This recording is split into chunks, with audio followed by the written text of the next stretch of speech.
Why did they allow that there is now over 30 million participants and all is going well? Why am I not in prison, but instead I'm answering your questions, smiling and joking? Why is that? You know, that's quite a question. I would actually forward it. Why isn't he in prison? Since you think it's a scam, why hasn't I been stopped? So that's the question. If you're doing the same thing that you went to jail for, why aren't you doing your time yet? I'm wondering myself. SERGEY MAVRODI, as well as myself, we both wonder why he's not in prison yet. It's not your freaking business. If you don't know anything and don't understand a damn thing, it was the news of the week. Screw that. You're asking me questions which tell that you haven't read the thing. Why have you come here then? You don't know what it's all about. You say such foolish things that tells you don't understand what you're talking about whatsoever. Everyone perceives it in a manner that is quite clear to everybody intuitively that one can steal in this case.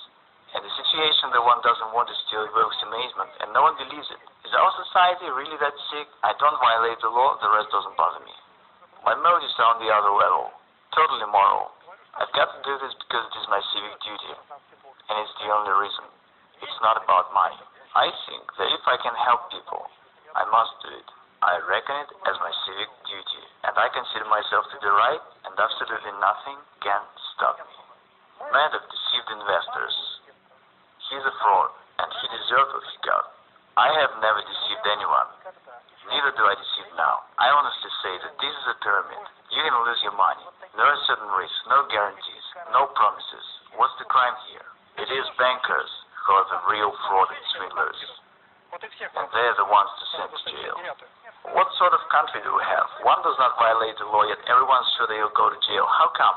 Is our state constitutional now? The question is as follows, and no one understands it. Is there a deception or not? The rest doesn't matter. There is no deception, which means I can do whatever I want to. And okay, don't bring your money. Everyone is honestly warned of everything. I don't violate the law, so what's the problem here?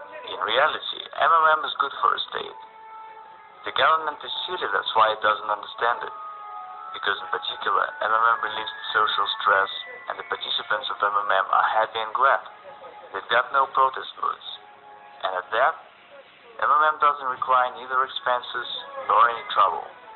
It grows very much like wild grass beside a fence, and everyone's glad and happy.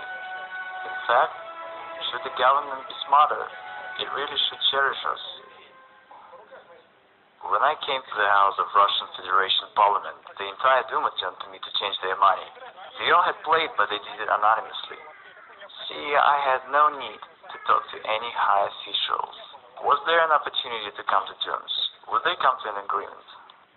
That's unlikely, because I had threatened the very existence of the system. I had been repeatedly invited to Kremlin, but I didn't turn up. So they invited you to Kremlin? Yes, they had invited me for private talks.